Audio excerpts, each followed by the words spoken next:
Film Nagina Bollywood में बनी नाग नागिन की स्टोरी पर बेस्ड अभी तक की वन ऑफ द बेस्ट फिल्मों में से एक है। इस सुपरहिट यादगार फिल्म को रिलीज किया गया था 28 नवंबर सन 1986 को। फिल्म में हमें नजर आए थे श्रीदेवी, ऋषि कपूर, अमरीश पुरी, सुषमा सेठ, प्रेम चोपड़ा, गुड्डी मारुति और कोमल महबूबकर। फिल्म की स्टोरी लिखी थी जगमोहन कपूर ने, फिल्म का स्क्रीन प्ले लिखा था रवि कपूर ने और फिल्म का डायरेक्शन और प्रोडक्शन किया था जाने माने डायरेक्टर और प्रोड्यूसर हरमेश मल्होत्रा ने। फिल्म में म्यूजिक दिया था लक्ष्मीकांत प्यारेलाल ने और टोटल 5 गाने इसके म्यूजिक एल्बम में रखे गए थे। फिल्म का म्यूजिक एल्बम सुपरहिट था और फिल्म के एक एक गाने लोगों को आज तक याद हैं। फिल्म के पॉपुलर गाने थे मैं तेरी दुश्मन दुश्मन तू मेरा, तूने बेचैन इतना ज्यादा किया, भूली बिसरी एक कहानी, आजकल याद कुछ और रहता नहीं और बलमा तुम बलमा हो मेरे खाली नाम के। इन सभी सुपरहिट गानों के लिरिक्स लिखे थे आनंद बख्शी ने और इन सभी सुपरहिट गानों में अपनी आवाज दी थी मोहम्मद अजीज, लता मंगेशकर, कविता कृष्णमूर्ति और अनुराधा पौडवाल ने। अब बात करते हैं फिल्म के बजट और बॉक्स ऑफिस कलेक्शन के बारे में। तो फिल्म के बजट के बारे में किसी भी ट्रस्टेड जगह पर एग्जैक्ट मेंशन नहीं किया गया है, तो फिल्म का एग्जैक्ट बजट तो मैं आपको नहीं बता सकता हूं, लेकिन फिर भी एक अप्रोक्सीमेट बजट मैं आपको बता देता हूं। फिल्म का एक अप्रोक्सीमेट बजट लगभग 2 करोड़ 60 लाख के आसपास रखा गया था और फिल्म ने इंडिया में कलेक्शन किया था लगभग 4 करोड़ 75 लाख रुपए और वर्ल्ड वाइड में इसने कलेक्शन किया था लगभग 13 करोड़ रुपए। और ये फिल्म उस टाइम पर एक सुपरहिट फिल्म साबित हुई थी और सन 1986 में बॉक्स ऑफिस पर सबसे ज्यादा पैसे कमाने के मामले में ये उस टाइम पर दूसरे नंबर पर थी। सन 1986 की अगर टॉप 5 फिल्मों की बात करें तो इसमें पहले नंबर पर फिल्म थी कर्मा, दूसरे नंबर पर थी नगीना, तीसरे नंबर पर थी आखिरी रास्ता, चौथे नंबर पर थी नाम और 5वें नंबर पर थी इल्जाम।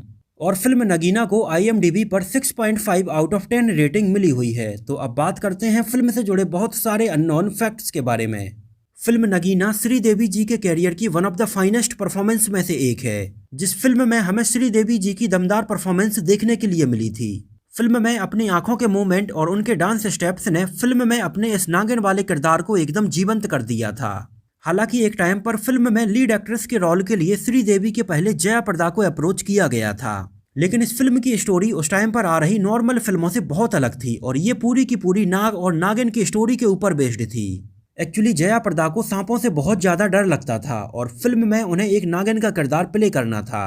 इस वजह से उस टाइम पर जया प्रदा ने इस फिल्म के अंदर काम करने से मना कर दिया था और जया प्रदा के बाद इस रोल के लिए हरमेश मल्होत्रा ने श्रीदेवी को अप्रोच किया और श्रीदेवी ने जब इस फिल्म की स्क्रिप्ट सुनी तो फिल्म की स्क्रिप्ट सुनते ही श्रीदेवी को लगा कि यही वो फिल्म है जिसमें वो अपनी परफॉर्मेंस को बहुत अच्छे तरीके से लोगों के सामने पेश कर सकती हैं, क्योंकि ये एक हीरोइन बेस्ड फिल्म है। और श्रीदेवी ने तुरंत अपनी मां राजेश्वरी को बोला कि वो इस फिल्म में जरूर काम करेंगी। एक्चुअली उस टाइम पर श्रीदेवी की मां राजेश्वरी ही इन बातों का फाइनल डिसीजन लेती थी कि श्रीदेवी किसी फिल्म के अंदर काम करेंगी या नहीं।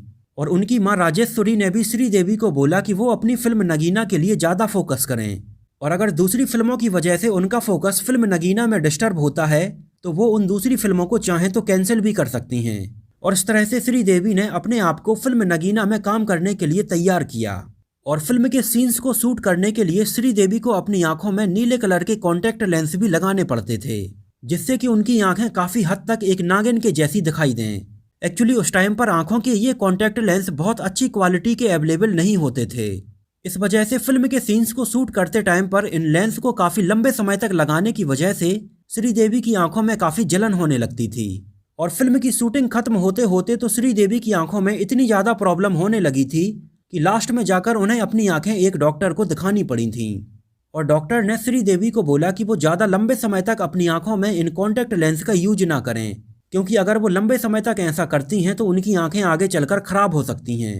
लेकिन डॉक्टर के इतना कहने के बावजूद भी श्रीदेवी ने अपने सारे सीन्स को इन कॉन्टैक्ट लेंस के साथ लगाकर बहुत अच्छे से शूट किया था। और फिल्म नगीना ऐसी पहली फिल्म थी जिसमें हमें श्रीदेवी और ऋषि कपूर पहली बार किसी फिल्म में एक साथ नजर आए थे। और ऋषि कपूर ने फिल्म नगीना में श्रीदेवी से जुड़ा हुआ एक किस्सा अपने एक इंटरव्यू में शेयर किया था। ऋषि कपूर ने बताया कि श्रीदेवी कैमरे के पीछे बहुत शर्मीली थीं और फिल्म के सेट पर लोगों से वो बहुत ही कम बात किया करती थीं। यहाँ तक कि फिल्म नगीना की शूटिंग आधे से ज्यादा कंप्लीट हो जाने के बाद तक कैमरे के सामने सीन के खत्म हो जाने के बाद सेट पर एक दूसरे से बात नहीं करते थे। ऋषि कपूर ने बताया कि फिल्म के सेट पर श्रीदेवी एकदम शांत बैठा करती थीं, लेकिन जब वो श्रीदेवी के साथ फिल्म नगीना का एक सीन शूट कर रहे थे तो इस सीन को शूट करते टाइम पर कैमरे की रील बीच में खत्म हो गई, जिसकी वजह से इस सीन को बीच में ही रोकना पड़ा था। और जब तक कैमरे की रील चेंज हो रही थी उस टाइम तक श्रीदेवी और ऋषि कपूर क्रू मेंबर्स के बीच में ही खड़े हुए थे, लेकिन एक दूसरे से वो बात नहीं कर रहे थे और दोनों के बीच में काफी सन्नाटा फैला हुआ था। फिर अचानक से श्रीदेवी ने ऋषि कपूर की तरफ देखा और एक धीमी आवाज में उनसे बोला कि उन्होंने ऋषि कपूर की फिल्म खेल खेल में 4 बार देखी है। और ऋषि कपूर ने भी उनसे आंख मिलाते हुए थैंक यू बोला और बोला कि आप डांस बहुत अच्छा करती हैं। और ऋषि कपूर ने बताया कि ये उनका और श्रीदेवी का पहला कन्वर्सेशन था जो उनको आज तक याद है। हालांकि फिल्म नगीना के बाद इन दोनों ने एक साथ आगे चलकर बहुत सारी फिल्मों में काम किया था, जैसे चांदनी, बंजारन, गुरुदेव और कौन सच्चा और कौन झूठा जैसी फिल्मों में। अब बात करें अगर फिल्म की शूटिंग लोकेशन की, तो फिल्म के ज़्यादातर सीन फिल्म सिटी मुंबई में ही शूट किए गए थे। जैसे कि फिल्म के एक गाने भूली बिसरी एक कहानी में हमें जो एक खंडर दिखाया जाता है, और इस गाने के अलावा फिल्म के और भी बहुत सारे सीन्स में हमें ये खंडर दिखाया जाता है। एक्चुअली इस खंडर का पूरा सेट फिल्म सिटी मुंबई में ही लगाया गया था। हालांकि इस खंडर के बारे में बहुत जगह पर गलत जानकारी को भी दिखाया गया है, जिसमें कुछ लोगों का कहना है कि इस सीन को महाजी सिंधिया पैलेस पुणे में शूट किया गया था, लेकिन ये जानकारी पूरी तरह से गलत है। इस खंडर का पूरा सेट फिल्म सिटी मुंबई में ही लगाया गया था और फिल्म की शूटिंग कंप्लीट हो जाने के बाद इस सेट को वहां से हटा लिया गया था। हालांकि आगे चलकर 3 साल बाद सन 1989 में इस फिल्म का एक सीक्वल निगाहें के नाम से बनाया गया था, जिस फिल्म में भी हमें एक खंडर दिखाया जाता है। इसका भी पूरा सेट फिल्म सिटी में ही लगाया गया था। इसके अलावा फिल्म की एक सीन में हमें एक मंदिर भी दिखाया जाता है। एक्चुअली इस मंदिर की पूरी शूटिंग फिल्म सिटी में बने एक मंदिर में ही की गई थी। फिल्म में ऋषि कपूर का जो घर हमें दिखाया जाता है उसका सेट कमाल अमरोही स्टूडियो मुंबई में लगाया गया था। इसके अलावा फिल्म का ये सीन पैक्रा फॉल्स ऊटी में शूट किया गया था। एक्चुअली ऊटी के इसी पैक्रा फॉल्स पर और भी बहुत सारी फिल्मों के सीन्स को शूट किया गया है, जैसे कि फिल्म जल्लाद के गाने का ये सीन, फिल्म 16 और शबनम का ये सीन, और ऐसे और भी बहुत सारे सीन्स को इसी फॉल पर शूट किया गया है। इसके अलावा फिल्म नगीना के इस सीन को पाइन फॉरेस्ट ऊटी में शूट किया गया था। इसके अलावा फिल्म का एक बहुत ही पॉपुलर और यादगार गाना मैं तेरी दुश्मन दुश्मन तू मेरा, इस गाने को फिल्म की शूटिंग खत्म होने के सबसे आखिरी दिन में शूट किया गया था। इस गाने को सरोज खान ने कोरियोग्राफ किया था और इस गाने के लिए श्रीदेवी ने लगभग 7 दिनों तक डांस प्रैक्टिस की थी। श्रीदेवी जी ने अपने एक इंटरव्यू में बताया था कि जब इस गाने को फिल्म की शूटिंग के आखिरी दिन में शूट किया जा रहा था, तब उस दिन फिल्म के इस सेट को क्रू मेंबर्स पीछे से निकालते जा रहे थे और पीछे से इस सेट को पूरा निकाल लिया गया था। और इस गाने में हमें जो सेट दिखाई देता है, आखिरी दिन के लिए केवल उतना ही सेट बाकी बचा था जहां पर इस गाने को शूट किया गया था। फिल्म नागिन को उस टाइम पर ऑडियंस की तरफ से मिले इतने अच्छे रिस्पॉन्स को देखते हुए डायरेक्टर हरमेश मल्होत्रा ने उसी टाइम पर नाग नागिन की स्टोरी पर बेस्ड 2 और फिल्में बनाने का डिसाइड किया था। और फिल्म नगीना के रिलीज होने के लगभग 3 साल बाद सन 1989 में हरमेश मल्होत्रा ने श्रीदेवी और सनी देओल के साथ फिल्म निगाहें नगीना पार्ट 2 बनाई थी, लेकिन ये फिल्म बॉक्स ऑफिस पर उस टाइम पर बुरी तरह से फ्लॉप हो गई थी और जितना पैसा इस फिल्म को बनाने में लगाया गया था उतने पैसे को भी ये कवर नहीं कर पाई थी।